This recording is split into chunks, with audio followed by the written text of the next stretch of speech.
मेज़बान सलीम साथियानी, पाकिस्तान और पाकिस्तान से बाहर देखने वाले वो तमाम नाजरीन जो इस वक्त हमारे इस खूबसूरत स्पेशल ट्रांसमिशन को देख रहे हैं, उन्हें खुश आमदीद कहता है।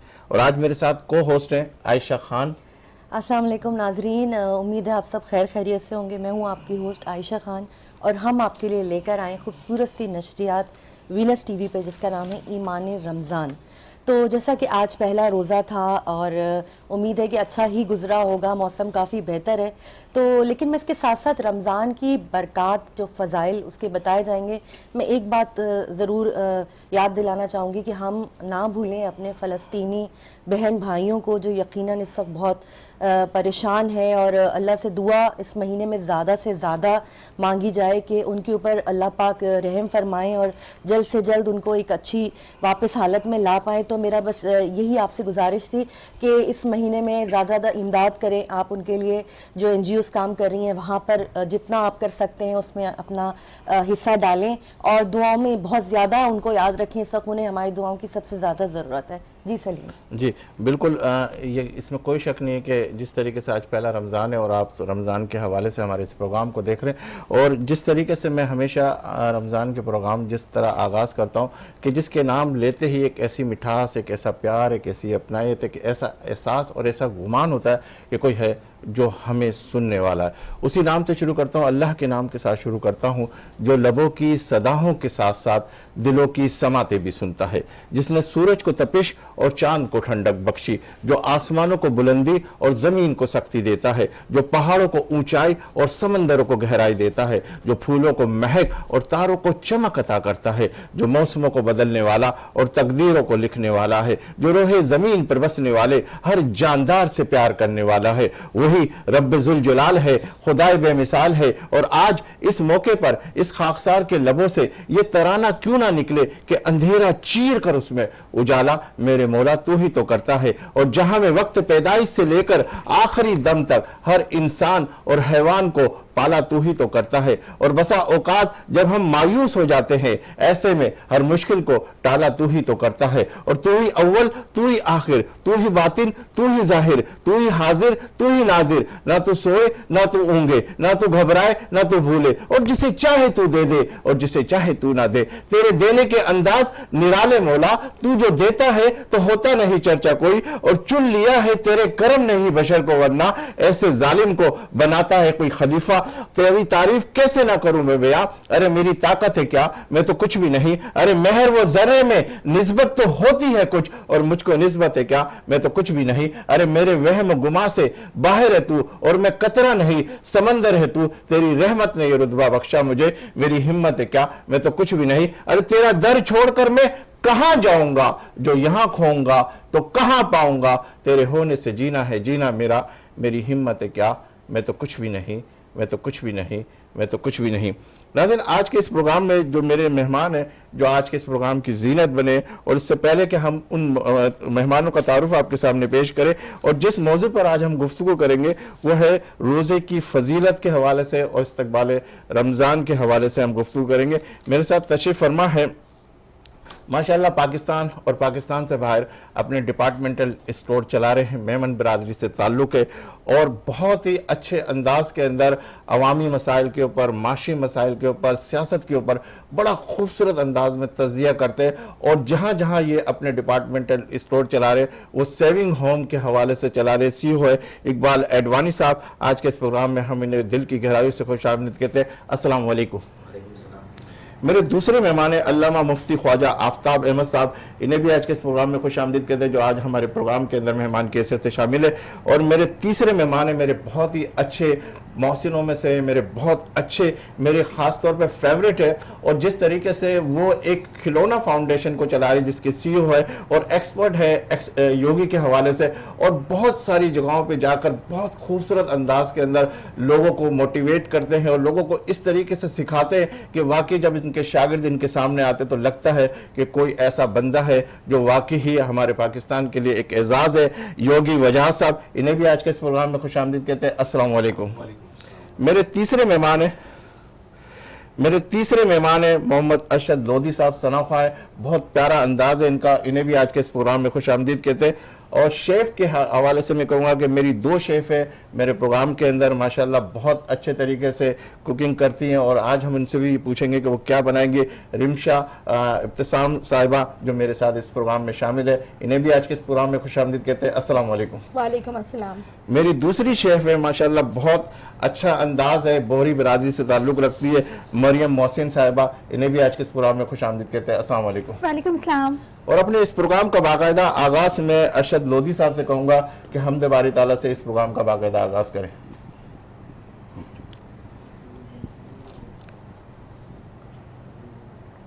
काबे की रौनक, काबे का मंजर, काबे की रौनक, काबे का मंजर, अल्लाह अकबर, अल्लाह अकबर, देखूं तो देखे जाऊं बराबर, देखूं तो देखे जाऊं बराबर, अल्लाह अकबर, अल्लाह अकबर, अल्लाह अकबर, अल्लाह अकबर, काबे की रौनक, काबे का मंजर, अल्लाह अकबर, अल्लाह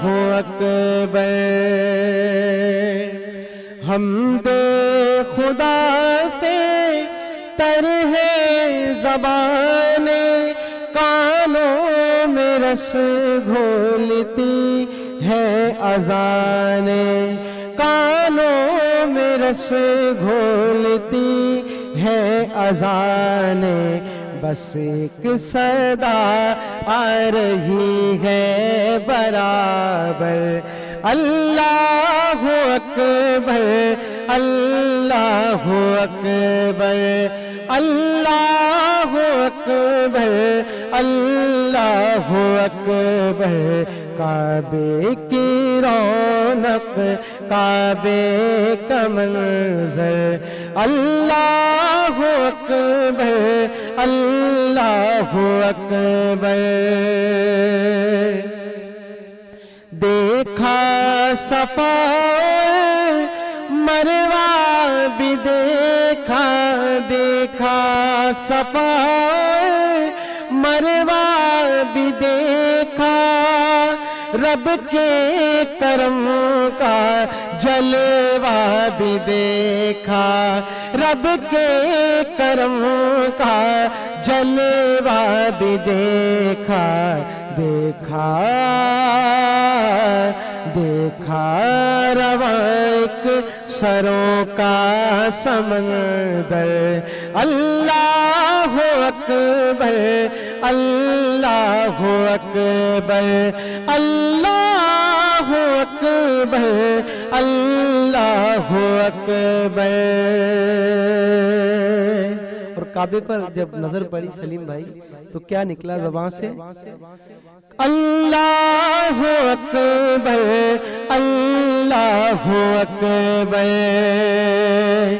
याद आ गई जब अपनी खताएं, अश्कों में ढलने लगी जाए, याद आ गई जब अपनी खताएं, याद आ गई जब अपनी खताएं, अश्कों में ढलने लगी जाए, रोया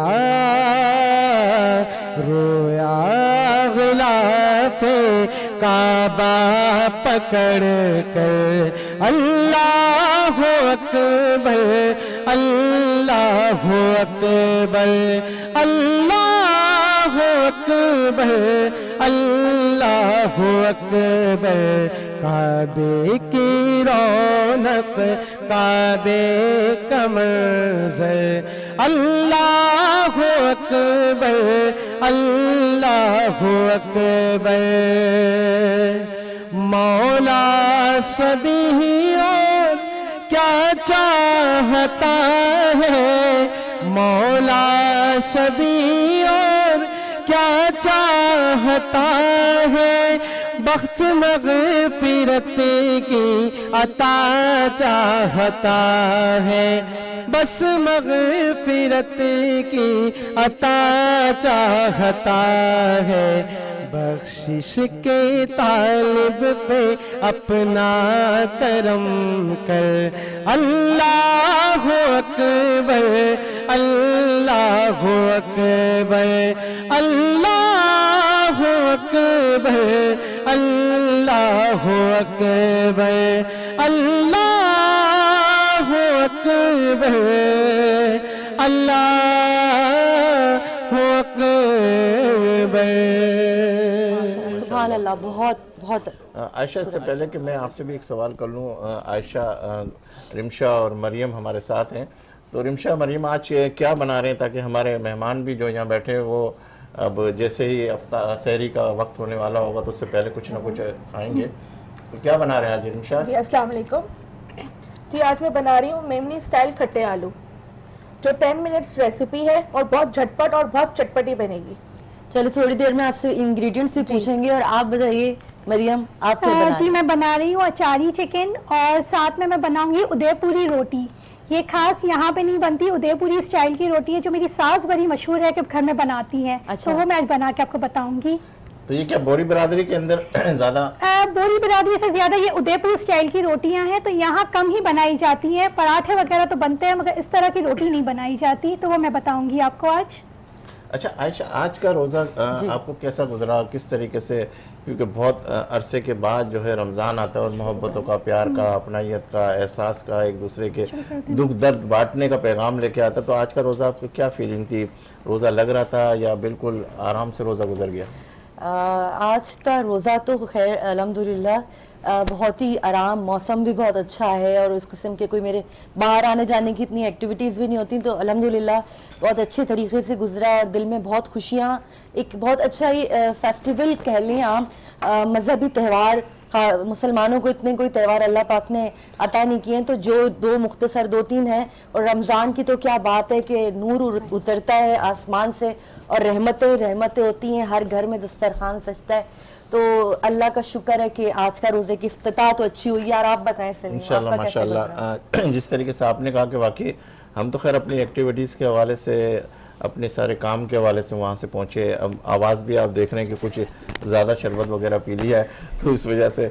और फिर डॉक्टर साहब से भी पूछेंगे, इकबाल साहब से भी पूछेंगे, और फिर इसके बाद अल्लामा साहब से भी पूछेंगे। पहले हम ये सवाल कर लें कि आज के रोज़े के हवाले से, फिर वो अपने उस टॉपिक की तरफ जाएंगे। अल्लामा साहब, मैं आपसे एक बड़ा बेसिक सा क्वेश्चन है, लेकिन यकीनन आपकी कोई अपनी एक राय होगी कि रमज़ान का इस्तकबाल किस तरह से करना चाहिए? कोई मतलब आम और कोई अच्छी बातें ऐसी जो आप बताना चाहें जी जी लोगों को? बिस्मिल्लाहिर्रहमानिर्रहीम। रमज़ान मुबारक यकीनन एक रब ताला का अता करदा मुसलमानों के लिए बहुत बड़ा इनाम और बहुत बड़ा तोहफ़ा है। और जब कहीं से तोहफ़ा आता है तो तोहफ़े को जिस तरह तोहफ़ा देने वाला मोहब्बत, अपनायत, इखलास के साथ तोहफ़ा देता है, तो लेने वाले को भी इसी तरह मोहब्बत, अपनायत, इखलास और जो है वो जोश और वलवले और जज्बे के साथ उसे एक्सेप्ट करना चाहिए।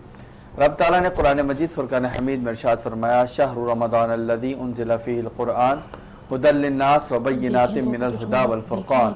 अब इस आयत मुबारक में रब ताला ने दो नेमतों को जमा किया और दो नेमतों का एक साथ जिक्र फरमा दिया एक ही आयत मुबारक में। फरमाया शहरु रमज़ान, रमज़ान का महीना, अल्लज़ी उन्ज़िला फ़ीहिल क़ुरआन, वो रमज़ान का महीना जिसमें हमने कुरान को नाजिल फरमाया।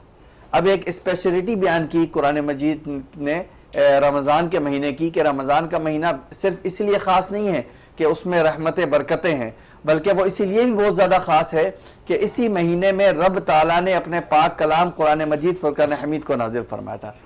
उन्ज़िला फ़ीहिल क़ुरआन, इसके बाद फरमाया हुदल लिन्नास व बय्यिनातिम मिनल हुदा वल फ़ुरक़ान। अब फिर कुरान की स्पेशलिटी क्या है, तरतीबवार जिक्र फरमाया। कुरान की स्पेशलिटी क्या है, कुरान किस लिए नाजिल फरमाया? तो फरमाया कि हुदल लिन्नास व बय्यिनातिम मिनल हुदा वल फ़ुरक़ान, लोगों के लिए हिदायत है और ये कुरान फ़र्क करने वाला है हक और बातिल के दरमियान। तो जिस तरह के हमने कहा कि रमज़ान मुबारक का मुक़द्दस महीना जैसे ही शुरू होता है तो रमज़ान के महीने में एक अलग ही हमें लोगों में अपनाहियत देखने को मिलती है। रमज़ान के महीने में एक अलग ही इखलाक देखने को मिलता है, एक अलग ही गहमा गहमी देखने को मिलती है। बल्कि अगर मसाजिद की बात की जाए तो मसाजिद में अल्हम्दुलिल्लाह रमज़ान मुबारक का महीना आते ही पहले दिन की फजर की नमाज से इतना हुजूम, इतना रश ऐसा आ जाता है, ऐसी खुशी का समा होता है, हर चेहरे पर इतनी खुशी होती है, इतनी रौनक होती है, वो ऐसी कैफियत होती है गोया कि हर एक मोमिन दिल से ये बात कह रहा होता है कि मैं अपने रब को राजी करने के लिए जो है तैयार हूं और मैं ये चाहता हूं कि मेरा रब मुझसे राजी हो जाए।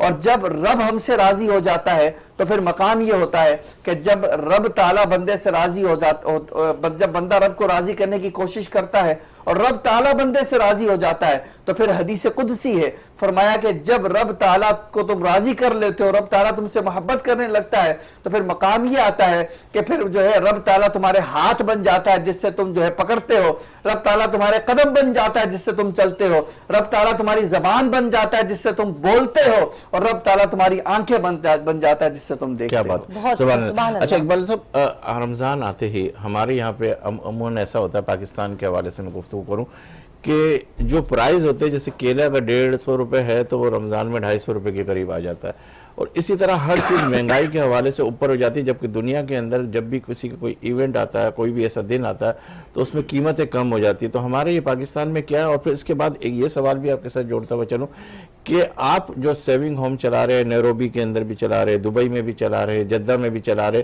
तो यहाँ और पाकिस्तान के अंदर कोई आप लोग भी अपने सेविंग होम के हवाले से कोई ऐसी स्कीमें लेकर आते हैं जिसमें डिस्काउंट हो, जो मुसलमानों को इस्तेफादा हासिल हो रहा हो?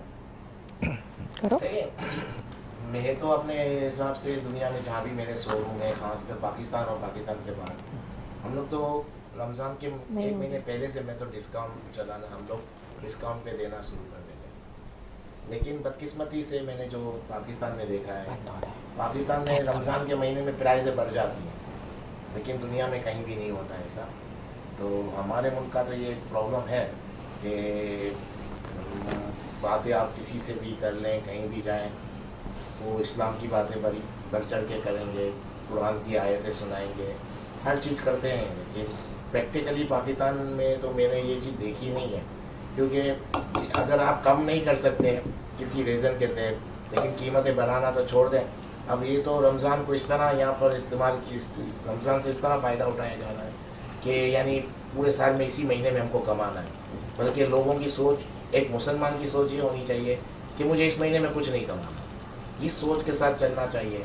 जैसे आपने कहा इस्तकबाल, तो हमारे यहाँ इस्तकबाल किस तरह किया जाता है रमज़ान का, कि हर चीज़ के प्राइस बढ़ा दिए जाते हैं। उसूलन तो ये होना चाहिए कि हमको प्राइस की भी कम करनी चाहिए, और हर आम आदमी को जिसकी कैपेसिटी है वो हर उस घर को तलाश करे जहाँ लोग इफ्तार नहीं कर पा रहे सही तरह से या सहरी नहीं कर पा रहे। लेकिन बदकिस्मती से हमारे यहाँ सबसे ज़्यादा डिस्कशन होगी रमज़ान के ऊपर, बड़ी बड़ी बातें होंगी, सबसे ज़्यादा पूरी दुनिया में यही डिस्कशन होगी, यही हर चीज़ होती है, और सबसे ज़्यादा प्रैक्टिकली सबसे जीरो लोग भी हम लोग। इकबाल साहब, ऐसा भी होता है कि जैसे हम अपनी बहुत सारी बिरादरी लेवल के ऊपर देखते हैं, मेमन बिरादरी, दूसरी बिरादरी, लेकिन रमज़ान के अंदर मैं देखता हूँ कि बहुत सारे लोग उनकी तरफ पहुँच के अपनी बिरादरी लेवल के ऊपर उनको राशन के दूसरे और भी बहुत सारी चीज़ें देते हैं। तो यहाँ अगर महंगाई को अगर हम देखते हैं तो वहाँ सेकंड इसके अंदर ये भी देखते हैं कि लोगों की मदद करने के अंदर बिलखुसूस सारे मुल्क की अगर हम कैलकुलेशन करें तो कराची जो है बहुत ज़्यादा एक्सपोज होकर आता है सामने। नहीं, देखिए, अगर आप कहते हैं कि लोगों को इतना सपोर्ट किया जा रहा है तो फिर ये प्रॉब्लम्स कैसे आती है? जब आप कह रहे हैं कि बहुत यहाँ पर चैरिटी होती है, बहुत कुछ सपोर्ट किया जाता है बहुत लोगों को, तो फिर इतनी प्रॉब्लम क्यों है यहाँ पर? हर आदमी तकलीफ़ में क्यों हो जाता है?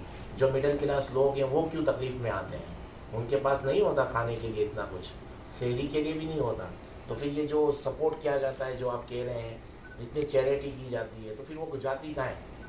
मेरी समझ में नहीं आता। या तो फिर उन लोगों को दिया जाता है जो डिज़र्व नहीं कर रहे होते हैं। और हमारे यहाँ प्रॉब्लम ये है कि हम सफ़ेद पोस्ट कहाँ है मुझे मिलते नहीं है। हर गली में हर कोने पे तो सफ़ेद पोस्ट करा हुआ है। हम बातें आप नीचे उतरेंगे, यहाँ पर जो वॉचमैन है ये इनकी क्या पोजीशन है? कभी हम इनकी हेल्प नहीं करते, हम उनकी हेल्प करते हैं जो हर रोज़ हर किसी से मांगते रहते हैं। मैंने कितनी जगह पे ऐसे देखा है, सुबह सर्दियों में लोगों को देखा है कि 5 बजे उठ के गाड़ियाँ धो रहे होते हैं, लेकिन वो अपना घर नहीं चला सकते, अपने बच्चों को स्कूल नहीं भेज सकते। तो गली गली में तो है जो इसी को देख के डॉक्टर साहब की तरफ बढ़ने से पहले मैं ये मदद उसकी की जाती है। मुझे लगता है जो डिजर्व नहीं कर रहे और जो डिजर्व कर रहे हैं उनके पास हम लोग जाते नहीं हैं। तो आप दस्तरखान की हैसियत से जो आप देखते हैं कि अमूमन बहुत जगहों पे दस्तरखान लगे हुए, और मैं ये देखता हूँ कि एक दस्तरखान लगा नहीं उसके साथ 3 4 5, ये क्यों ऐसा, मतलब इस तरीके से क्यों ये सिस्टम? दस्तरखान से आप कितने एग्री हैं कि होना चाहिए या नहीं होना चाहिए या कितना होना चाहिए? फिर मैं डॉक्टर साहब की तरफ बढ़ता हूँ। दस्तरखान लगाने का मकसद समझ में नहीं आ रहा ना। आपने मदद करनी है तो इस तरह मदद करें कि उनकी इज्जत नफ्स खत्म नहीं हो। हम तो उनको ऐसा कर देते हैं कि वो किसी काम के नहीं रहते। यानी आपको अगर किसी से दुश्मनी निभानी है तो आप उससे काम करने की आदत छीन लें। हमारे मुल्क में मदद इस तरह की जाती है कि हम लोगों के काम करने की आदत छीन लेते हैं और उनको इस तरह खिला देते हैं कि वो किसी काम के काबिल नहीं रहते। तो ये आप मदद नहीं कर रहे, उनसे दुश्मनी निकाल रहे हैं। लोगों की काम करने की आदत नहीं छीननी चाहिए और उनकी इज्जत नफ्स का भी ख्याल रख के उनकी मदद करनी चाहिए। हमारे यहाँ दिखावा इतना है कि हम इस तरह अपने दिखावे में हम लोगों के काम करने की आदत खत्म कर देते हैं। आपने देखा होगा यहाँ अनाउंसमेंट होती है रात में कि आज हम शहरी में ये खिला रहे हैं, हम ये खिला रहे हैं। ये क्या मतलब है? इनको एडवर्टाइजमेंट कर वो तो ये कहते हैं कि हम इसलिए खिला रहे हैं कि शायद इन्होंने इतनी अच्छी चीजें नहीं खाई हो, इतनी अच्छी डिशें नहीं खाई हो, तो कहा इनके अंदर एहसास कमतरी ना हो ताकि वो भी इनके साथ ज्वाइंट हो सके। तो 1 महीना आप अच्छी चीजें खिला देंगे, फिर 11 महीने वो क्या करेगा? बहुत अच्छी बात। तो आप उनको काम देना कि वो पूरा साल काम कमा के खा सके। 1 महीना क्यों खिला रहे उसको वो चीजें जो पूरी जिंदगी वो नहीं खा सकता? तो उसको वही खिलाओ जो हमेशा वो खा सके। मकसद मेरा कहने का है, आप अपनी एडवर्टाइजमेंट में लोगों को तबाह कर रहे हो। यानी उनको वो चीजें खिला देते हो। नहीं खिलाओ ना, उनको कौन बोल रहा है इतना खिलाओ? उनको इतना खिलाओ, उस तरीके से खिलाओ कि उनकी इज्जत नफ्स भी खत्म नहीं हो, उनके काम करने की आदत भी खत्म नहीं हो। भले कम खाएं लेकिन इस तरह खिलाएं। ये खिलाने का क्या मकसद है? जी अच्छा, मैं आपसे सवाल करना चाहती थी। वजाहत साहब और ये वजाहत जोगी साहब के सितारों के मोहताज नहीं है और माशाल्लाह एक बहुत पॉपुलर शख्सियत है और बहुत ही इनके बारे में मुझे पता चला कि इनकी एक फाउंडेशन है, खिलौना फाउंडेशन, और उसमें जो है ये गरीब बच्चों की किस तरह से मदद करते हैं। मैं इन्हीं से पूछना चाहूँगी। मुझे सुन के एक बहुत ही अच्छा और खूबसूरत आइडिया लगा और इससे पहले मैंने इस बारे में ऐसी कोई बात नहीं सुनी थी। तो आप कुछ बताइएगा कि किस तरह से आप काम करते हैं इसमें। आपको बहुत बहुत शुक्रिया, आपने मुझे मौका दिया। पहली बात तो ये है कि हम बच्चों की मदद करते हैं। गरीब बच्चों का कोई तस्वीर नहीं है हमारे पास। हम बच्चों की मदद करते हैं और वो बच्चे हक रखते हैं हम पे कि हम उनके लिए काम मदद भी नहीं करते, हम उनके काम आने की कोशिश करते हैं, लेकिन अंदाज मुख्तलिफ है। जैसे अभी जिक्र हो रहा था कि रब के तरीक़े मुख्तलिफ हैं, अंदाज मुख्तलिफ हैं। तो हम बंदे हैं, हमने भी कुछ उसी तरह किया कि हम टूटे और पुराने खिलौने नए भी लेते हैं जो देना चाहे। हम पुराने खिलौने या ऐसे इस्तेमाल शुदा खिलौने लेते हैं जो बच्चे इस्तेमाल नहीं करें, उनको साफ़ सुथरा करते हैं, रिपेयर करते हैं, या टूटे हुए हैं तो उनको जोड़ते हैं। और हम बाप को ढूंढते हैं, बहुत खूबसूरत। हम बाप को ढूंढते हैं जो मेहनत कर रहा है। जो अभी सर ने बात की इकबाल साहब ने, मैं बिल्कुल मुत्तफिक हूँ। हम बाप को ढूंढते हैं और उनसे कहते हैं कि हम नहीं देंगे आपके बच्चे को, आप शाम को जाके खुद दें और उसको ये भी मत कहें कि फ्री में मिला, कहें कि मैंने आज बड़ी मेहनत से खरीदा है। इज्जत नफ्स मजबूर हो ना बाप की। बहुत खूबसूरत। और दूसरी है कि बच्चे को ये ना पता चले कि मुफ्त चीजें मिलती हैं। बचपन से अगर ये पता चल गया तो बड़े होके वो कहीं ना कहीं खाना खा रहा होगा बैठा। बिल्कुल इसी तरह। मतलब इकबाल भाई की बात काफी हद तक डॉक्टर साहब की जो काफी हद तक नहीं, मुकम्मल सही बात है। अल्लाह के नबी सल्लल्लाहु अलैहि वसल्लम के पास जब एक साहबी आए थे कि मेरे घर में खाना नहीं है, तो उन्होंने ये तो नहीं कहा था कि हम आ जाओ यहाँ बैठ जाओ खाना मिलेगा, उस दर से कोई खालियात नहीं किया। हमने पूछा तुम्हारे घर में कोई बेचने की चीज है? मुझे रस्सी है, रस्सी ले आए, कौन खरीदेगा? इसको बेच के कुल्हाड़ी लेके आओ, कुल्हाड़ी लेके लकड़ी काटो। तो वहां पे हमें चैरिटी CSR करने का जो सही अंदाज था वो बताया गया कि अगर CSR किसी के साथ करनी है, चैरिटी करनी है, तो उसको उसके पैरों पे खड़ा करना है, ना कि उसके पैर काट देना है। हाथ पैर नहीं काटना है, ये हाथ पैर काटने वाला अमल है। और इससे कभी भी ऑर्गेनाइजेशंस या कौमें आगे नहीं बढ़ती। कौमें जो हैं मफलूज हो जाती हैं, मुफलिस बन जाती हैं, गरीब हो जाती हैं, हाथ फैलाती हैं। हमने खिलौना फाउंडेशन में ये रखा है और आपके तवज्जुह से भी मैं कहूँगा कि क्योंकि हम फंड तो लेते नहीं हैं, तो फंड का तो हमारा कोई तस्वीर ही नहीं है कि कोई पैसे दे। हमारी NGO का पहली लाइन है कि डोंट नीड डोनेशन। डोनेशन नहीं चाहिए, डोनेशन आप उनको दीजिए जो आपके पैसों का सही इस्तेमाल कर रहे हैं। ना हम ज़कात लेते हैं, ना हम सदक़ात लेते हैं, ना खुम्स लेते हैं, हम कोई ऐसा चीज़ नहीं लेते। क्यों? हमें तरबियत करनी है बच्चे की। हम कहते हैं आप तहाइफ दे दें, हमें ये सब नहीं चाहिए। तो ये हम करते हैं। और ताहिर मुबारक की क्या कैटेगरी आपने बनाई है, कि किस तरह का ताहिर? देखिए, आप मुझे तोहफे में अपना मकान दे सकते हैं, मैंने तो नहीं कहा। आप तोहफे में गाड़ी दे दें, बंगला दे दें, कुछ दे दें, मुझे तोहफे में देंगे ना। आप घूम फिर के वही रहा है ना कि कुछ ना कुछ आ ही रहा है ना। देखिए, कुछ ना कुछ आने का तरीका है। एक चोर के पास भी आता है और एक मेहनत कश के पास भी आता है। रब ने देना है। मौला अली की वही वाली बात कि तूने जो मेरी रकाब चोरी की, ये तो मैं तो खुद तुझे इतने पैसे देने वाला था, तो नसीब में जो होगा वो मिलेगा, तरीक़ेकार क्या होगा। तो हमने थोड़ा मुख्तलिफ किया। और मैं बिल्कुल इकबाल भाई से मुत्तफिक हूँ कि हमें अब अपने अंदाज को बदलना हो। अगर हम 70 साल में नहीं बदल सके तो इसका मतलब है कि जो तरीक़ेकार हमने इख्तियार किया वो गलत है। उसके कुछ भी नियत है, कुछ भी हो, लेकिन तरीक़ेकार गलत है। आइए हम इसको बदलते हैं। हम अपने बच्चों को अपने पैरों पे खड़ा करते हैं, लिहाजा हम उन्हें ओरिगामी सिखाते हैं, कागज से खिलौने बनाना सिखाते हैं, मिट्टी से खिलौने बनाना सिखाते हैं, लकड़ी से खिलौने बनाना सिखाते हैं। वो जो आप खिलौने बनाना सिखाते हैं, कहाँ पर सिखाते हैं? देखिए, उसके स्कूलों की तरफ जाते हैं या किस तरफ जाते हैं? हमने बड़ा खूबसूरत एहतमाम किया और मैंने आपसे गुफ्तगू करते मुझे बहुत तेज जो है ना मसाला आना शुरू हो गई है। तो हम पूछते हैं मरियम से और इमशा से। इमशा, आपने क्या कुछ इसके अंदर डाला है और क्या बना रही हैं? क्या आज हमें क्या खिलाएंगे? मैंने बताया था कि बहुत झटपट और 10 मिनट रेसिपी है, जिसके लिए हमें जो आलू थे वो मैं बॉईल करके लेकर आई थी। इसके साथ इमली का पेस्ट हमें चाहिए था, पल्प, देन कोरिएंडर पाउडर, कुटी हुई लाल मिर्च पाउडर, गरम मसाला और हल्दी। थोड़ा सा ऑयल डाल के उसमें हमने इमली का जो पेस्ट है वो सॉटे किया। देन सारे स्पाइसेस ऐड करके इसमें आलू ऐड करने हैं। ये आपकी 10 मिनट्स एंड क्विक रेसिपी है। बहुत जबरदस्त बेस्ट है वर्किंग वुमेन्स के लिए जो बिजी रहती हैं, काम करती हैं। आए, बॉईल करें, स्पाइसेस डालें और आपकी डिश है। और मुझे लगता है कि आलू जो है ना हमारा कौमी फल और सब्जी है। इससे आलू को हर चीज के साथ जो है ना वो, हाँ, और बच्चे भी शौक से आलू ही खाते हैं। फ्रेंच फ्राइज खाएंगे, मसाले वाले आलू खाएंगे, हरे आलू खाएंगे, यही खाते हैं। रमजान है तो इफ्तारी तो इसके बगैर तो बिल्कुल आलू की सारी इफ्तारी होती है। पकौड़े भी आलू के ही ज्यादा खाए जाते हैं। तो मरियम, आपने क्या बनाया? चलो, ये तो आलू तक पहुंच मैंने गए। अभी तो प्याज डाल की है, उसके साथ मैंने टमाटर ऐड किए हैं। अब मैं उसमें चिकन ऐड करूंगी। अचारी जो है ना अचारी चिकन आज चिकन बना है रही तो हैं मैं मरियम। सारे मसाले डाल रही हूँ। थोड़ा सा मैंने अचारी मसाला डाले, किसी भी ब्रांड का आप ले लीजिए, 2 चम्मच, अच्छा जो ब्रांड हो। दूसरे मसाले लूंगी, अदरक लहसुन का पेस्ट और हरी मिर्च पिसी हुई। अच्छा, अगर यही सारी चीज़ों को आप एक और अच्छे तरीके से कर लें कि जब भी आप अपनी चीज़ का आगाज़ करें तो बिस्मिल्लाहिर्रहमानिर्रहीम से करेंगे तो फिर वो सारी बरकतें भी हो जाएंगी। तो मैं साथ आपको रिपीट कर दूं कि जो भी चीज़ बनाएं बिस्मिल्लाहिर्रहमानिर्रहीम से बनाएं तो उसमें और बरकतें हो जाएंगी। तो अब ये क्या अंदर अच्छा, बाकी के भी थोड़े ऐसा ना हो कुछ रह जाए मसाले। और क्या डाला? बाकी के मसाले मैंने ये लाल मिर्च पाउडर डाल रही हूँ, सही है, 2 चम्मच, काली मिर्च कुटी हुई 1 चम्मच। बस यही मसालों के साथ हम इसको भून लेंगे। अच्छा। चिकन को अच्छी तरह से भूनेंगे, इसका पानी हम खुश्क कर लेंगे चिकन का। सही है। और मैंने साथ साथ ये मैं आपको रोटी जो बता रही थी ना, हाँ। उदयपुरी, वो मैंने तैयार की है। अच्छा। बस अब इसको बेलूंगी, ये स्क्वायर शेप की बनती है। इसमें क्या डाला है? तेल डाला मैंने है, इसमें नमक? कुछ भी नहीं डाला। मैंने पहले इसको सर्कल में बेल लिया था। हाँ। फिर इसमें मैंने तेल लगा के थोड़ा सा आटा लगा लिया, खुश्क आटा, और मैंने इसको स्क्वायर की शेप में ठीक बना लिया, है। पॉकेट्स बना लिए इससे। सही है। अब मैं इसको बेलूंगी तब मैं आपको फाइनल बताऊंगी इसको। ठीक है। ठीक है, फिर आपकी तरफ आते हैं। डॉक्टर साहब, आपसे गुफ्तगू हो रही थी, फिर हमें उस तरफ जाना पड़ा, फिर इसके बाद अल्लामा साहब की तरफ बढ़ते, फिर इकबाल साहब से भी सवाल करते हैं। तो जिस तरीके से आप कह रहे खिलौना फाउंडेशन को आप चला रहे हो माशाल्लाह, क्या वो नशे व फराज देखा उसके अंदर, और क्या चीज़ें ऐसी कोई ऐसा बच्चों को या ऐसे माँ बाप को या जिससे हमारे नाज़रीन सुन सके कि वाकई ही बड़ा दिल के अंदर ये आती है कि बात क्या चीज़ होनी चाहिए? सलीम भाई, मैं अगर अव्वल तो ये कि ये जितने मामलात हैं हम उसको पोशीदा ही रखते हैं, क्योंकि बहुत सारी बातें हैं जो आश्कार होती हैं तो दिल ही दुखेगा। क्योंकि आप हैरान होंगे, इस दौर में भी कुछ ऐसे बच्चे हैं जिन्होंने कभी खिलौने से खेला भी नहीं, और जब उनको खिलौना मिलता है तो उनको समझ नहीं आता है कि वो करें क्या। मैंने उस बच्ची को भी देखा है जिसको हम उमन रमज़ान में हमारा तरीक़ेकार मुख्तलिफ हो जाता है।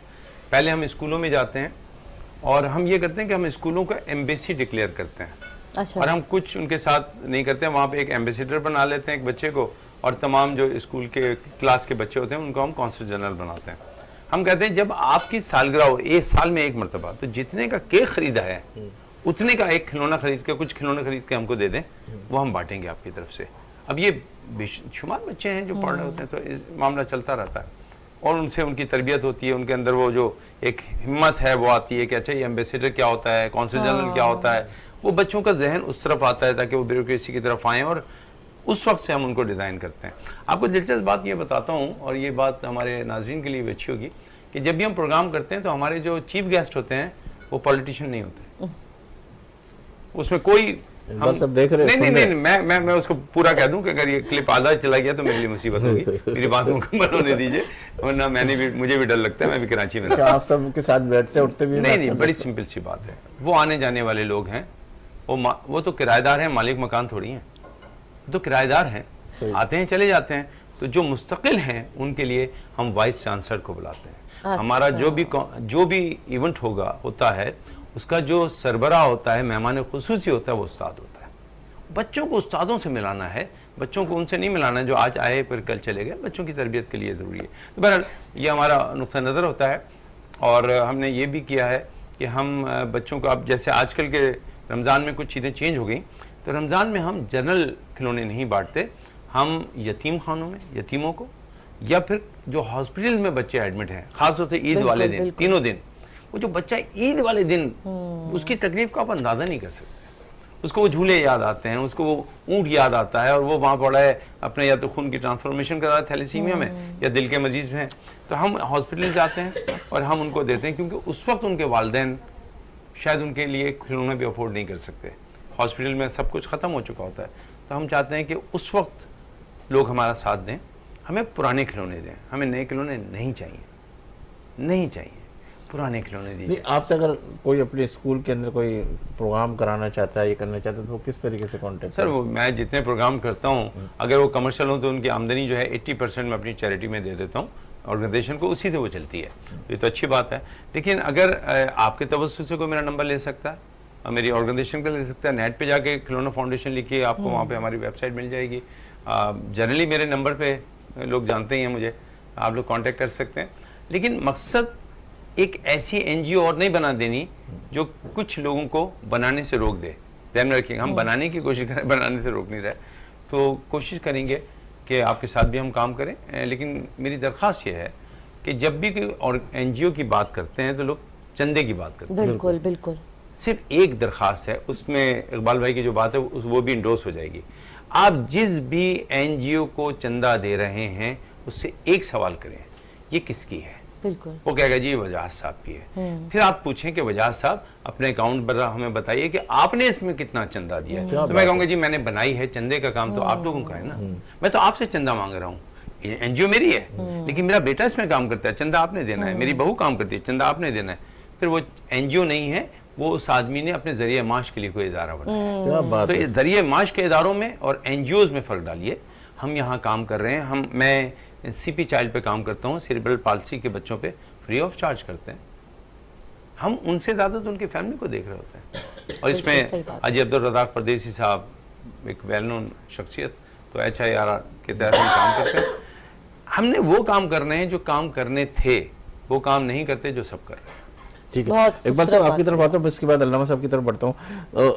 इस हवाले से कि डॉक्टर साहब की तरफ भी बढ़ेंगे, तो जिस तरीके से डॉक्टर इकबाल साहब आपने जिस तरह अपने सेविंग होम के हवाले से, पाकिस्तान के हवाले से गुफ्तगू की, और माशाल्लाह आप हमारे कई प्रोग्रामों की जीनत बने, बिलखुसूस करंट अफेयर के ऊपर। तो थोड़ा सा जो है इससे है, तो ये पहला हमारा रमज़ान का प्रोग्राम, और जिस तरीके से आपने कहा कि जैसे चैरिटी करनी चाहिए उसके हवाले से भी, तो अब जो हुकूमत आई है, जिस तरह की एक ज्वाइंट हुकूमत आई है, और गुज़िश्ता दिनों सदर ममलिकत आसिफ जरदारी साहब भी आए, तो क्या आपको ऐसा लग रहा है कि अब जो आने वाला वक्त है वो एक बेहतरीन वक्त होगा, या फिर अभी भी बहुत टाइम लगेगा? देखिए, अभी जो हुकूमत आई नहीं है, लाई गई है, यूँ कहें आप, तो जो भी हुकूमत आई है तो इनको लाया गया है, और इनको जो लाए गए हैं अब वो भी मजबूर हैं क्योंकि काम करना पड़ेगा। अब काम नहीं करेंगे तो मुझे लगता है कि आज सोशल मीडिया का दौर है, हर किसी के पास अपना मोबाइल है, छोटा बड़ा आदमी हर कोई अपनी रिकॉर्डिंग बना के, वीडियो बना के भेज देता है। और अब अवेयरनेस इतनी आ गई है कि हर किसी को पता चल गया है कि पाकिस्तान में क्या होता है, क्या नहीं होता। एक आम आदमी, छोटा आदमी, वो सब जानता है। तो अब इंफॉर्मेशन छुपती नहीं है, और जब इंफॉर्मेशन छुपती नहीं है तो सब, इसका मतलब ये हुआ कि डिक्टेटरशिप भी उस अंदाज तक नहीं चल पाएगी या इस तरह की बेईमानी अब नहीं चल पाएंगी जिस तरह पहले होती थी। ये एक मुझे लगता है कि, और आपने देखा भी इलेक्शन के दौरान भी आपको पता चल गया कि किस तरह के माहौल पैदा हो गया। लोग लंदन से आए और क्या क्या बातें हो रही थी कि ये होगा, कुछ हुआ, पब्लिक ने सबको फेल कर दिया, आवाम आ गई। तो मकसद कहने का अब इनको भी पता चल गया है कि आवाम में काफ़ी अवेयरनेस आ गई है, अब काम तो करना पड़ेगा। और स्टेप जो मुझे लगता है अच्छे स्टेप लिए गए हैं, मैं जो एग्जांपल देता रहूँ, अभी इन्होंने वज़ीर ख़जाना फाइनेंस मिनिस्टर औरंगज़ेब खान को बनाया है। वो क्यों इनको बनाया? इसाकदार बनने वाले थे, नहीं बना पाए क्योंकि पब्लिक का प्रेशर इनके ऊपर ऑलरेडी है कि इसाकदार आएंगे तो वो काम नहीं कर पाएंगे जिससे पाकिस्तान को फ़ायदा हो। क्योंकि जब सियासी आदमी आता है तो वो अपने वोट बैंक पे ज़्यादा तवज्जो देता है और उसके वोट बैंक की वजह से वो स्टेप नहीं ले सकेगा जो पाकिस्तान को फ़ायदा हो। वो अपना वोट बैंक डैमेज नहीं करेगा, मतलब बड़े बड़े बिजनेसमैनों पे वो हाथ नहीं डाल पाएंगे। क्यों नहीं डाल पाएंगे? क्योंकि इलेक्शन के अंदर वही उनके सपोर्टर होते हैं। जो इदारे हमारे नुकसान में जा रहे हैं उनको वो प्राइवेट नहीं कर पाएंगे। करोड़ रुपये रोज़ का नुकसान है जो हमारे इदारे चल रहे हैं, लेकिन उनको प्राइवेट इसलिए नहीं कर पा रहे ये लोग कि इनका वोट बैंक डैमेज हो जाएगा, इनके वोटर नाराज़ हो जाएंगे। इसीलिए इस तरह के वज़ीर ख़जाना को लाया गया है जिसका कोई वोट बैंक नहीं है, जिसको इलेक्शन लड़ना नहीं है 5 साल बाद ना 2 साल बाद, तो वो फैसले वो करेगा। तो मुझे लगता है इस बार अच्छे फैसले होंगे और कुछ ऐसे फैसले होंगे जिससे पाकिस्तान को काफ़ी फ़ायदा पहुँचेगा। हाँ, महंगाई बढ़ जाएगी वक्ती तौर पे, लेकिन बार ऐसा होता है कि कुछ कड़वी दवाएं होती हैं जिसकी अफादियत बाद में होती है। तो मुझे लगता है कि आगे वाला वक्त 3 साल बाद 2 साल बाद पाकिस्तान के लिए काफ़ी अच्छा होगा। नहीं, पिछली दफ़ा IMF के हवाले से भी अगर मैं गुफ्तगू करूँ तो ये जो शराइत है ये क्या मान के फिर महंगाई की तरफ और मज़ीद बढ़ा जाएगा या कुछ रिलीफ मिलेगा? नहीं, शराइत तो माननी पड़ेगी ना, हमारे पास चॉइस नहीं है ना। देखिए, किसी एक से गिला शिकवा बेकार है। आम आदमी कहाँ काम करती है यहाँ पर? आप किससे गिला शिकवा करेंगे? हुक्मरान से करेंगे। आवाम काम करती है। दुनिया में जिस वक्त लोग लंच कर रहे होते हैं उस वक्त हमारे यहाँ लोग उठते हैं। तो हम लोग खुद भी ऐसे हैं, सिर्फ हुक्मरान नहीं, हम लोग ऐसे हैं। हम लोग काम नहीं करते, एक आम आदमी काम नहीं करता, एक आम आदमी बेईमान है। हम बोलते हैं ये सियासतदान चोर है। ओके, आम आदमी चोर नहीं है। एक पेंचर बनाने जाए, एक पेंचर होगा बोलेगा 4 बनाने 4 पेंचर है। प्लम्बर को बोलाओगे 100 रुपये का काम हो 1000 रुपये बोलेगा। तो मकसद कहने का हर आदमी के साथ प्रॉब्लम है। पूरा स्ट्रक्चर चेंज होगा तब आपकी सोसाइटी चेंज होगी। सियासतदान हो गए, पुलिस हो गई, ये कहाँ से आते हैं? ये आम आदमियों से आते हैं ना। तो आम आदमी ऑनेस्ट है?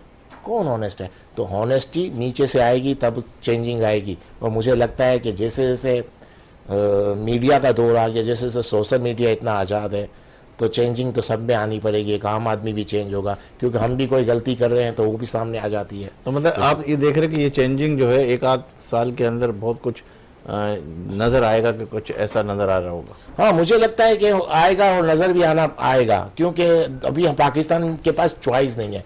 पहले हम पूरी ज़िंदगी 1955 से बल्कि 47 के बाद से अमेरिका की गुलामी करते करते अमेरिका के चंदे पे पूरी ज़िंदगी गुजार दी। अब अमेरिका भी बेजार हो गया, पाकिस्तान को अब कुछ नहीं मिलेगा, क्योंकि उसका आखिरी इंटरेस्ट था अफगानिस्तान से, वहाँ से भी वो चला गया। और मैं चाहता हूँ भले 2-4 साल तकलीफ़ में हो, भले हम भूखे मर जाएं, लेकिन हम दूसरों की भीख से जान छुड़वा लें। और मुझे लगता है कि अभी जो वक्त आएगा वो यही आएगा। 2-3 साल बहुत तकलीफ़ के होंगे, लेकिन हम भीख से जान छुड़वा लेंगे। देखिए, हम किसी भी मुल्क से पता नहीं क्यों इमदाद मांगते हैं। हमको एक्चुअली उनसे बिजनेस मांगना चाहिए, लेकिन अमेरिका ने हमको इस तरह, हमारे खुद के भी गलतियाँ हैं, इस तरह से हमको दिया जो हमको नहीं मिलना चाहिए। देखिए, एक चीज़ बताऊँ, आप जिस चीज़ के काबिल नहीं हो ना, वो चीज़ आपको मिलनी भी नहीं चाहिए। सही। हम जिस चीज़ के काबिल नहीं थे वो पैसा इस तरह मिला जिसके पे हम काबिल नहीं थे, जिसकी वजह से हम लोग सब खराब हो गए। दुनिया में बहुत कम मुल्क हैं जहाँ लोग 12 बजे 2 बजे उठते हैं। दुनिया के अंदर आप जिस अमेरिका की एग्जांपल देते हैं, वहाँ 7 साढ़े 7 बजे तकरीबन 80% लोग डिनर कर लेते हैं। तो हमारे यहाँ देखो, चाय की होटल पे रात के 4-4 बजे तक लोग बैठे हुए होते हैं। तो वो क्या काम करते हैं? उनको कहाँ से खाना पीना मिल जाता है? ये इस तरह दस्तरखान पहले बंद करवाओ आप। ये उसी तरह से तो वो कौम बिगड़ गई है हमारी, काम करने की आदत खत्म हो गई। बहुत बड़ी बात कह रहे हैं, दस्तरखान बंद कराए, कौन कराएगा?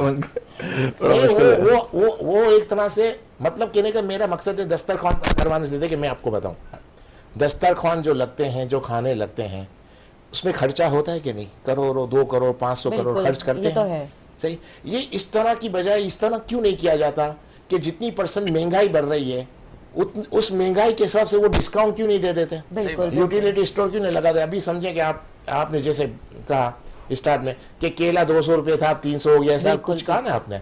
तो जब 200 से 300 हुआ तो ये लोग आके केला 200 में क्यों अपने पास नहीं बेचते, बिल्कुल प्राइस क्यों बढ़ने देते। उस प्राइस को तो कंट्रोल करें, इनको तो जब पैसा देना ही है, खर्च कर ही रहे हैं ना, तो ये वो वाला काम क्यों नहीं कर रहे कि जितनी महंगाई बढ़ती है रमजान में उस महंगाई के % से वो उसी भाव में रखें, महंगाई नहीं बढ़ने दें। मिसाल आप किसी सुपरमार्केट में चले गए, भाई आपके पास रूह अफ़ज़ा कितना बिकता है रमजान में, ये 2000 बोतल बिकती है, ओके, आपने इस प्राइस में बेचनी है, इसका डिफरेंस हो जाए हमसे ले लो। आपके पास ये चावल कितना बिकता है इस महीने का, इस रमज़ान के हवाले से इतना बिकता है, अच्छा कितना प्राइस अप हुआ, वो जितनी आप अप नहीं करो उसी प्राइस में बेचो, बाकी जो डिफरेंस हमसे ले लो। क्यों नहीं करते ये अगर मदद करनी है तो ये सबसे बेहतरीन मदद है कि अगले की काम करने की भी आदत नहीं गई, उसकी इज्जत भी डैमेज नहीं हो रही। और ये किस तरह कर रहे हैं, आओ ये ख्याल लो हमारे पास आज ये बन रहा है, रात को ये बन रहा है, तो मकसद कहने का ये एक नहीं, पूरा आवे का आवा बिगड़ा हुआ है और इसके ऊपर काम करना पाए। जैसे भाई ने कहा वजाहत साहब का कि एक वजाहत साहब हैं जो NGO चला रहे हैं, ये वो मुझे समझ में नहीं आती, आप कितने चैनलों पे आप जाएं अभी देखें ये रमज़ान के अंदर इसी तरह से 50 वजाहत साहब आएंगे जो बैठ के चंदा मांगेंगे, ज़कातें मांगेंगे, डोनेशन मांगेंगे। खुद ने 20 लाख की घड़ी पहनी हुई है और नीचे गाड़ी उसकी 2 करोड़ की खड़ी है। उससे आप जैसा एंकर क्यों नहीं पूछता कि आप कितनी ज़कात देते हो, नहीं पूछते। वजह क्या, ये वजाहत साहब ने 50-25-20 लाख की घड़ी पहनी हुई है, 2 करोड़ की उसके पास गाड़ी है, वो खुद कितनी ज़कात देता है और कहाँ देता है नहीं जवाब दे पाएगा, और उसको मिल भी जाती है। तो इस तरह के सपोर्ट करना भी तो बंद करें हमारे चैनल, ऐसे वजाहत साहब को एक्सपोज करें। तो यही प्रॉब्लम है, हर किसी को अपना फ़र्ज़ अदा करना पड़ेगा, हर किसी को अपनी ड्यूटी अदा करनी पड़ेगी, अदरवाइज पाकिस्तान का फिर फ्यूचर कुछ भी नहीं है। ठीक, अच्छा ये अल्लामा साहब से भी जरा सा एक सवाल बड़ी लेंगे। देर से मैं सोच रही थी कि बिल्कुल खामोश हैं, और मैं इनसे जाहिर सी बात है मज़हब के हवाले से ही पूछूंगी कि आपके ख्याल में रोज़े की फजीलत क्या है और लोगों पे क्या इम्पैक्ट होता है और उससे फ़वाइद क्या हासिल होते हैं। बिस्मिल्लाहिर्रहमानिर्रहीम। रोज़े की फजीलत के हवाले से रसूलुल्लाह सल्लल्लाहु ताला अलैहि वसल्लम का एक फरमान हज़रत अबू हुरैरा रज़ियल्लाहु ताला से रिवायत है, फरमाते हैं कि डिश आउट करना है, हुज़ूर अलैहिस्सलाम ने फरमाया कि जब रमज़ान का महीना आता है तो आसमान के दरवाज़े खोल दिए जाते हैं और जहन्नम के दरवाज़ों को बंद कर दिया जाता है और शयातीन को जकड़ दिया जाता है।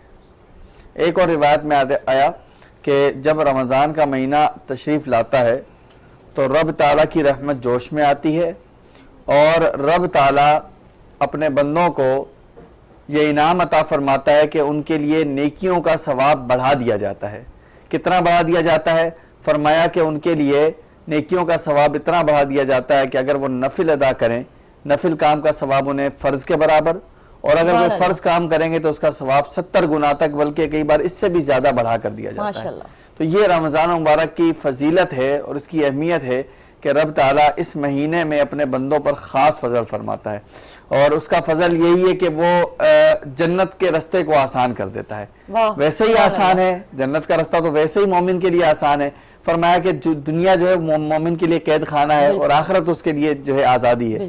तो अगर मोमिन दुनिया को इस तरीके से गुजार ले कि वो अपने रब को राज़ी कर ले तो इंशाअल्लाह फिर जो है वो आखिरत उसके लिए बड़ी आसान होगी। और रमज़ान का महीना ये हमें कुछ चीज़ें सिखाने के लिए आता है। जैसे मिसाल के तौर पर हम ले लेते हैं, रमज़ान के महीने में एक मेन जो इबादत हमारी है रोज़ा। रब ताला ने इतनी खूबसूरत, इतनी प्यारी इबादत अता फरमाई जो सेहत भी है, आफियत भी है, इबादत भी है, और इबादत भी ऐसी कि रब ताला इंसान को आजमाता है। अब आजमाने में ना होता यह है कि रब ताला ने वैसे भी और भी बहुत सारी इबादतें रखी हैं, नमाज है, हज है, ज़कात है, दुरूद है, दुआएं हैं, तिलावत है, सब चीज़ें इबादत हैं। लेकिन वो सब इबादत जब आप करेंगे ना तो वो इबादत करते हुए आप नज़र आएंगे, आप लोगों की नज़र में आएंगे। हो सकता है सम टाइम आप वो इबादत करें और आपके दिल में ये आए कि अरे ये बंदा मुझे देख रहा है, मुझे देखे और मुझे नेकोकार गुमान करे, और इस गुमान के साथ आप वो इबादत करें। तो रब ताला ने एक फैसला फरमाया है कि रिया वाली इबादत को कबूल नहीं किया जाता। जी जी, रिया वाली इबादतें, एक रिवायत में आया कि रियाकारी के साथ की जाने वाली जो इबादतें होंगी कल बरोज़ क़यामत एक कपड़े की तरह लपेट कर उनके मुंह पर मार दी जाएगी बिल्कुल कि तुमने उम्रा इसीलिए किया था कि लोग तुम्हें हाजी साहब और जो है वो कहें कि बड़े तुम मजहबी बंदे हो, तो वो तो तुम्हें दुनिया में कहला दिया गया, लोगों ने तुम्हें कह दिया। तुम इसलिए लोगों को खैरात सदकात देते थे, लोगों की मदद करते थे कि लोग तुम्हें कहेंगे यार बड़ा सखी आदमी है, तो सखी तो लोगों ने तुम्हें कह लिया तो तुम्हारा अजर तो खत्म हो गया। तो एक इबादत ऐसी भी होनी चाहिए ना कि जिसका किसी को ना पता हो। ठीक है, इस पर गुफ्तगू करते हैं। अल्लामा साहब वक्त बहुत तेजी से रवाना हुआ और क्योंकि लाइव ट्रांसमिशन है उसके अंदर हम चाहेंगे कि आपकी सैर अंगेज गुफ्तगू मजीद और प्रोग्राम की तरफ भी लेके चले। दिल नहीं चाह रहा कि आपको बिल्कुल ही कहें कि अभी इस बात को ख़त्म कर दे। मेरे साथ अरशद लोधी साहब बैठे हुए हैं, तो मैं चाहूँगा कि वो चंद अशार जो आपका बहुत ही प्यारा कलाम हो, जो उसको आप खुद फेवरेट समझते हो।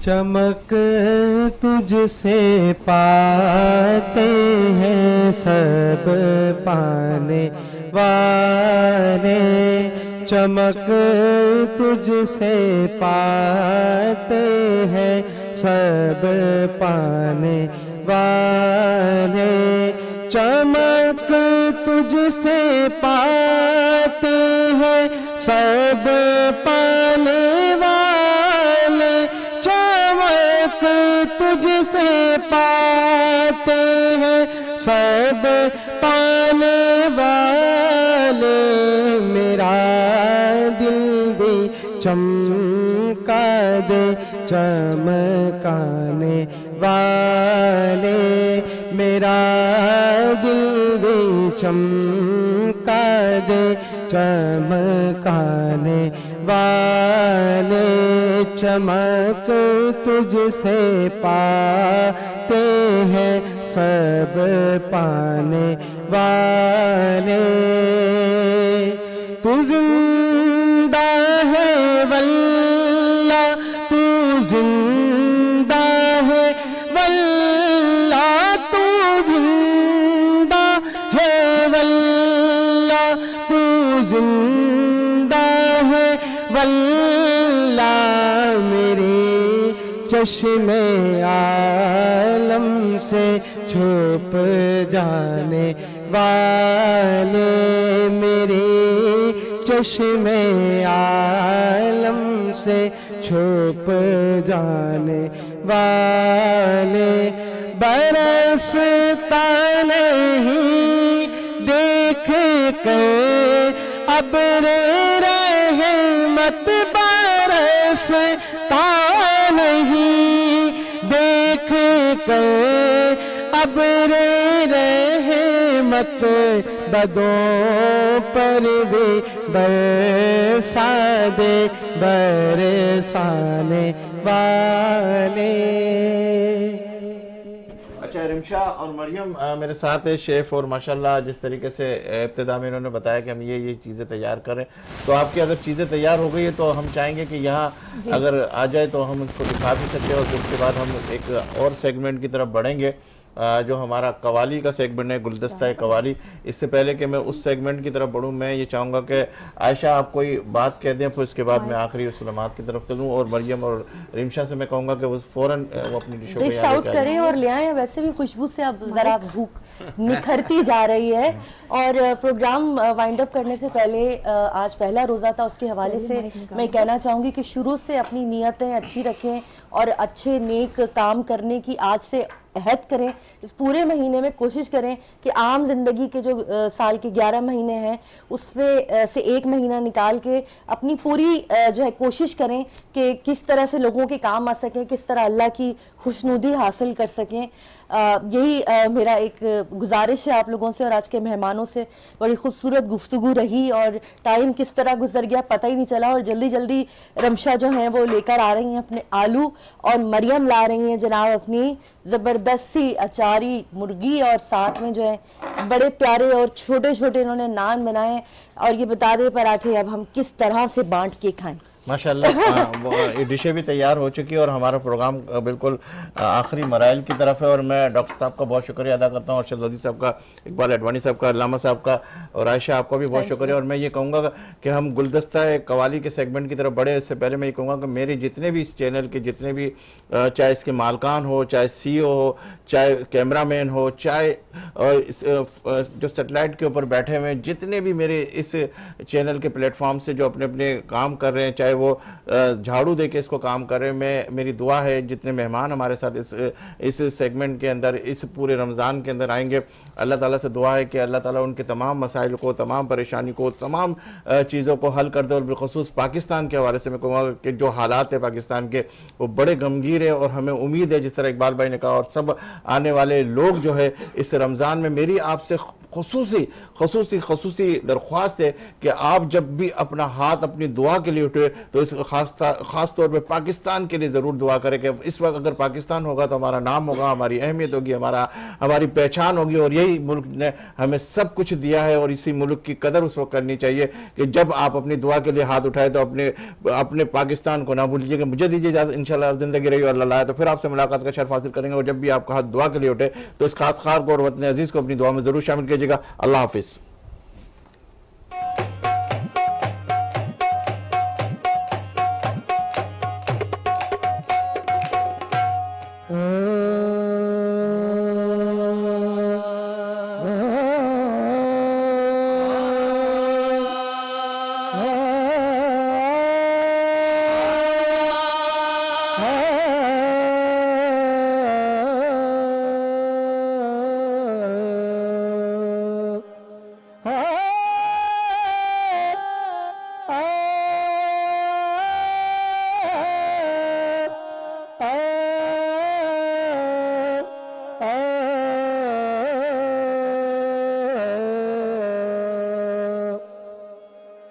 मैं जाऊं मदीने मेरी औकात नहीं है,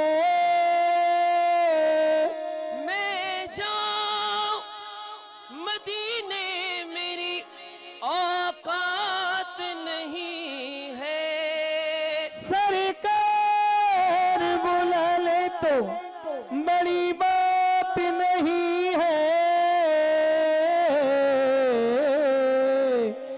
तो याद मुस्तफा से, याद मुस्तफा से बस गई है सीने में, याद मुस्तफा ऐसी बस गई है सीने में, याद मुस्तफा ऐसी बस गई है सीने में, अरे याद मुस्तफा ऐसी बस गई है सीने में,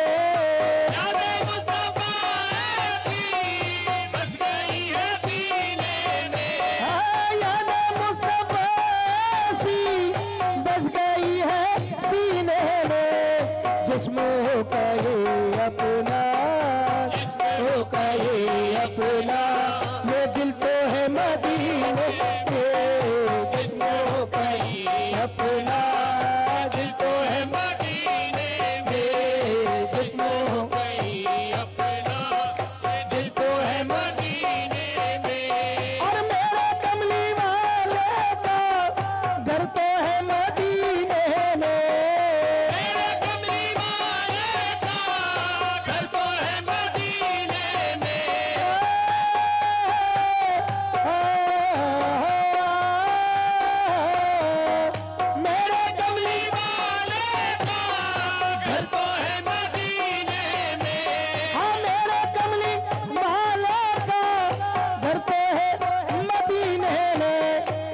अगर वो रहते हैं, अगर वो रहते हैं इन आशिकों के सीने में, हम अगर वो रहते हैं इन आशिकों के सीने में, हम अगर वो रहते हैं आशिकों के सीने में, हम अगर वो रहते हैं आशिकों के सीने में, और कौन सी जगह उनके आशिकों से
जगह परवाने, हर जगह परवाने, शम्मा है मदीने में, हर जगह परवाने, शम्मा है मदीने में, हर जगह परवाने, शम्मा है मदीने में। उन गुलों की खुशबू पे, उन गुलों की खुशबू पे जिक्र क्या करे आता, उन गुलों की खुशबू का जिक्र क्या करे आता, उन गुलों की खुशबू का जिक्र क्या करे